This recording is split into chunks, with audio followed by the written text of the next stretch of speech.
Donald Trump has not been seen publicly for 3 days. As we do talk about the rumors that have blown up all over social media regarding the whereabouts of President Donald Trump, the White House saying he is completely fine.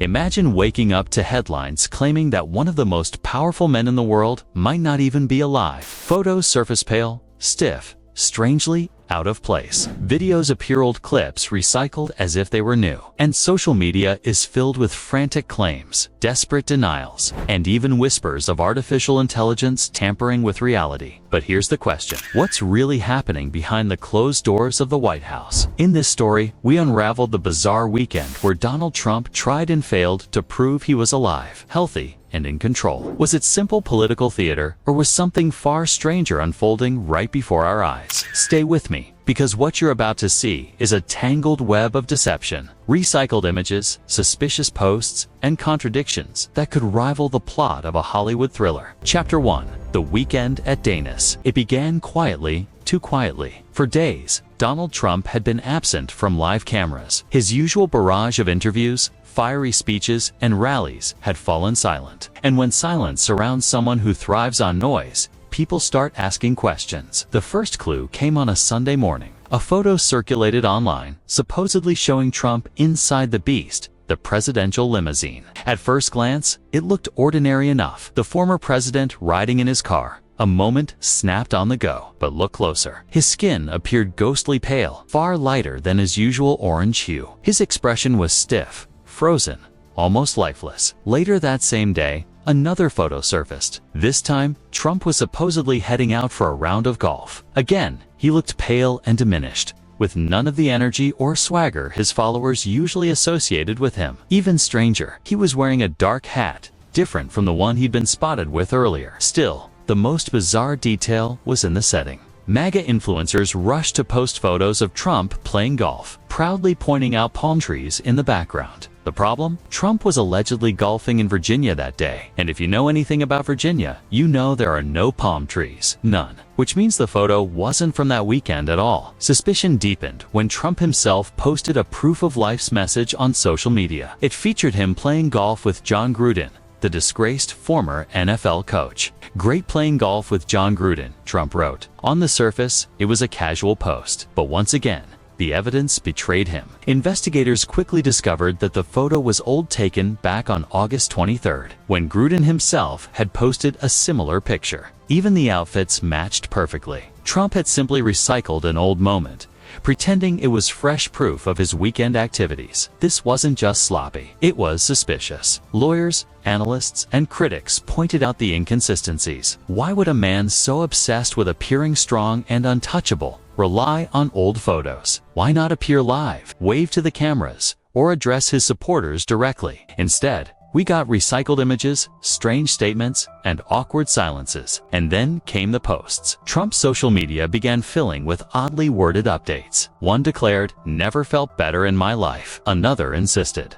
"DC is a crime-free zone. Don't be suspicious." But here's the thing, Donald Trump had never used phrases like steadfastly or "don't be suspicious" before. His language suddenly sounded foreign, out of character, almost like someone else was writing for him. To make matters stranger, at 10 p.m. that night, Trump posted a simple message, "Good night." Just minutes earlier, an Instagram video had surfaced of people at the White House throwing garbage bags out of a window. Why would anyone in one of the most secure buildings in the world be tossing trash like a college student sneaking junk out of a dorm? The pieces weren't adding up. Meanwhile, on the very same day, President Biden was openly out with his family, eating ice cream, laughing with his granddaughters, and appearing alive and well in front of cameras. The contrast couldn't have been sharper. Biden was visible, active, and present. Trump, hidden, pale, and caught recycling old proof. MAGA influencers tried to cover for him. Charlie Kirk and others accused the press of spreading fake rumors about Trump's health. They shared outdated photos as if they were current, angrily insisting that Trump was fine.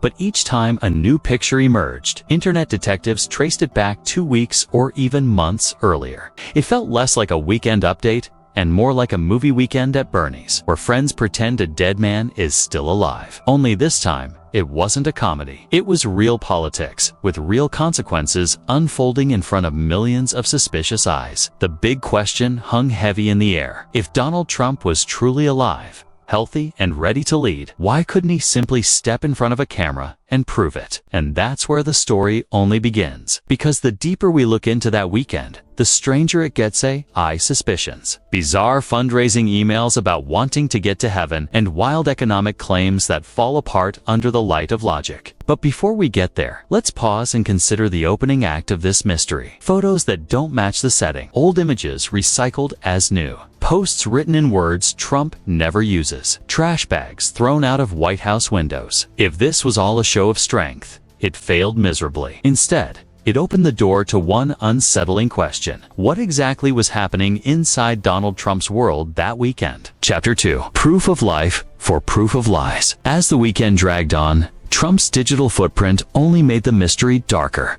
Every post, every photograph, every word seemed less like reassurance and more like fuel for speculation. The first major red flag came with his odd praise for baseball legend Roger Clemens. Out of nowhere, Trump posted that Clemens had steadfastly refused to take drugs. At first, it looked like a routine opinion about sports. But people who knew Trump's speaking and writing style noticed something strange. He never used the word steadfastly. That wasn't his voice. It read like someone else had typed it, a ghostwriter fumbling with words meant to sound presidential, but landing awkwardly. Then came the most jarring update yet. Never felt better in my life. Under normal circumstances, a line like that might sound reassuring. But paired with the ghostly, pale photos, the recycled golf snapshots, and his unusual silence in front of live cameras, it sounded less like confidence and more like a desperate denial. It was the sort of statement someone makes not to convince others, but to convince themselves. And just when the day seemed strange enough, the goodnight post appeared. A simple exclamation point, as though to mark the end of a busy evening. But outside the White House, a very different scene was unfolding.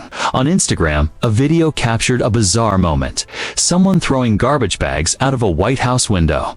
This wasn't staff casually taking out the trash. Looked frantic, secretive, almost desperate. The questions came pouring in. Why would a building with near infinite resources and tightly controlled logistics be tossing bags from the window like it was an old dorm room? What was in those bags? Why now? Of all times. It all played out like a badly written thriller. Except it was happening in real life. Meanwhile, President Biden was living his day in full view, smiling with his family, eating ice cream, chatting casually with people in Washington, D.C. The contrast could not have been starker. Biden was openly present, while Trump's team seemed to be stitching together fragments of recycled content in a clumsy attempt to show proof of life. Trump supporters, of course, rushed to his defense. High-profile MAGA influencers like Charlie Kirk mocked the conspiracy theories and claimed Trump was just fine. They circulated old videos, insisting they were new. Some even celebrated his supposed week of winning by posting more outdated golf photos, blind to the fact that online sleuths were tracing those images back to earlier months. But here's the problem. In an age of digital footprints, you can't fake timelines. You can't dress up an old photo in new clothes without someone noticing. Every palm tree, every golf shirt, every background detail gets dissected and exposed. And that's exactly what happened here. The effort to show Trump alive only made him look more hidden. And then came the emails. Trump's fundraising team blasted out a strange message referencing the bullet wound he suffered the previous year. In it, he wrote about how he had come millimeters from death and how his triumphant return was never supposed to happen. But buried inside was an even stranger line. I really want to get to heaven. It was a bizarre sentiment from a man who usually projects dominance, power, and control. Repeated more than once in the email, the phrase made people uneasy. Was this an honest reflection of fear? Or was someone else writing in his name, fumbling again to project strength, but slipping into something far more vulnerable? And while his words grew stranger, his claims about the economy grew even bolder. At one point, Trump declared that $15 trillion in foreign investment was flowing into the U.S. because of his tariffs. 15 trillion, an astronomical figure that would have instantly transformed America's financial landscape. if it were true. But it wasn't. Economists and analysts immediately shredded the claim. If $15 trillion had really entered the Treasury, America's national debt would have plummeted. The deficit would have shrunk. Instead, the debt was climbing higher than ever. And even if that kind of money had arrived, why had Congress just raised the debt ceiling by $5 trillion? The math didn't just look bad, was impossible. The truth was clear. This wasn't economics, it was theater. A fantasy written for his followers, a way to distract from silence and sickness with grand illusions of victory. Even worse, Trump began posting about inflation and consumer prices, insisting everything was way down and affordable. But Americans shopping in real stores, buying real groceries, paying real bills, knew otherwise. Wages weren't keeping up. Prices weren't dropping. The gap between his words and their reality was too wide to ignore. And so, the bizarre weekend narrative grew heavier. On one hand, you had recycled photos of golf games with disgraced NFL coaches. On the other, strange fundraising emails about heaven and near-death experiences. In between, you had bold but baseless economic boasts, trash bags flying out of White House windows, and a digital trail of words Trump never used before. It all painted a picture not of strength, but of weakness. Not of proof of life, but of desperation. By Monday morning, one haunting question echoed louder than ever. Was Donald Trump hiding something far worse than anyone imagined? Because if this was his attempt to prove he was alive, it was one of the worst performances in modern political history.